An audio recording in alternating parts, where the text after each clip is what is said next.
आ रही है देहरादून से। उद्यान घोटाले में नहीं थम रहा आरोप प्रत्यारोप का दौर। विपक्ष लगातार उठा रहा घोटाले का मुद्दा।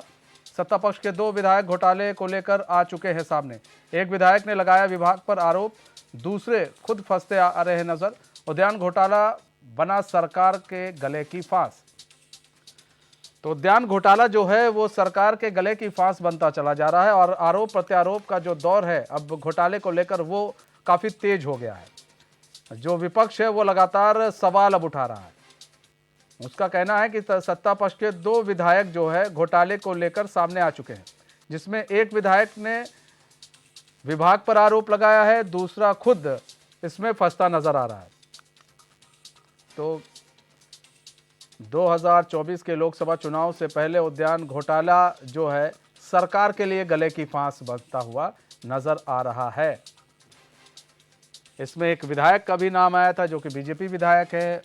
उधर ही एक आपने देखा था, एक विधायक ने यह आरोप लगाया था कि किस तरह से इसमें घोटाला हुआ है और अधिकारियों ने घोटाला किया है।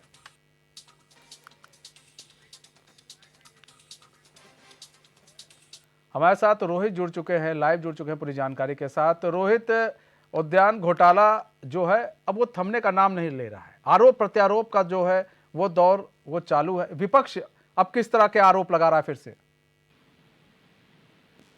देखिए मनीष जी, विपक्ष इसे अपने चुनावी मैनिफेस्टो में शामिल करने जा रहा है, क्योंकि उद्यान विभाग का जो घोटाला है अरबों का घोटाला है। कांग्रेस के जो प्रदेश अध्यक्ष है वो सीधे तौर पर आरोप लगा चुके हैं कि जो मात्र पुरोला विधानसभा क्षेत्र में जो घोटाला हुआ है वो 600 करोड़ का घोटाला हुआ है।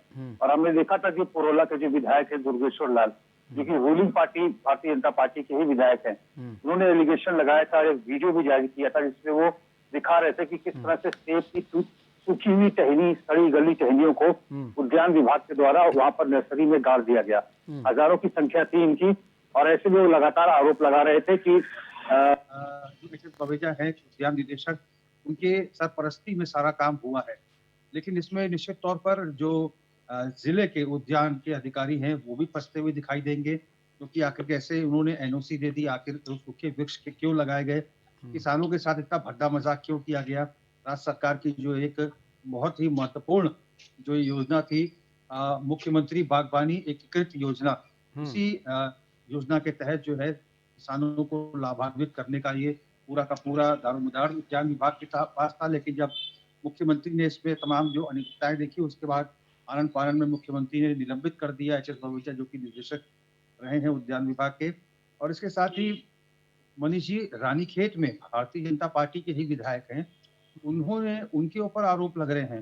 दरअसल 3100 पौधे आए थे सेब के। इन पौधों को किसानों को बराबर अनुपात में बांटा जाना था, लेकिन चूंकि उनके छोटे भाई की भी नर्सरी है और उनकी जो बहन है बेताल घाट से, वो ब्लॉक प्रमुख हैं, उनकी बहन के द्वारा एनओसी दे दी गई और आरटीआई की कॉपी जो सार्वजनिक हो चुकी है उसमें साफ तौर पर दिखाया गया है कि 2402 सेब के पौधों को सतीश नैनवाल, जो कि प्रमोद नैनवाल भारतीय जनता पार्टी के विधायक है, उनको आवंटित कर दिया गया। और आरटीआई में ये भी लिखा गया है कि समस्त जो आवंटन हुआ है ये मुफ्त हुआ है किसानों को। और अगर इस योजना की अगर हम बात करें मनीष जी, तो इसमें 50% अंशदान जो है सरकार देती है, 50% किसानों को देना होता है। तो समझिए कि पूरा का पूरा जो किसानों का जो पौधा था वो मंत्री विधायक के भाई पूरा टकार गए।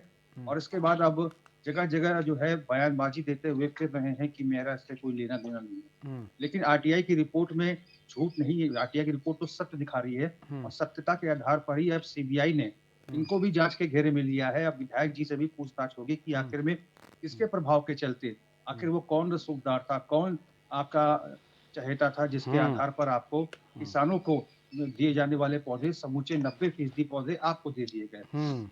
तो निश्चित तौर पर इसमें जिले के जो उद्यान के अधिकारी हैं और जो ख्याले में बैठे हुए अधिकारी हैं, निश्चित तौर पर उनकी संलिप्तता भी अब सामने आएगी। कौन वो सफेद पोश नेता है जिसके आशीर्वाद से ये तमाम जो घोटाला हुआ है ये फल फूल रहा था। और प्रदेश में ऐसे कितने और घोटाले हुए हैं, क्योंकि अभी तो 2-3 जगहों का मामला ही सामने आया है। और प्रदेश में कौन कौन किस किस विधानसभा में कहाँ और गड़बड़ घोटाला हुआ है, क्योंकि बहुत ही महत्वाकांक्षी ये योजना थी, क्योंकि हिमाचल प्रदेश के तर्ज पर ही, क्योंकि हिमाचल प्रदेश की आर्थिकी जो है फलोत्पादन बागवानी पर ही निर्भर करती है और उसी की तर्ज पर किसानों को सशक्त बनाने का प्रयास था और इसीलिए स्कीम लॉन्च। लेकिन इस तरह से बंदरबाट होगी ये सरकार को भी शायद नहीं पता था। अब चूंकि उद्यान मंत्री कुछ दिन से जर्मनी के दौरे पर थे, मैक्सिको के दौरे पर थे, अब वो देहरादून लौट आए हैं।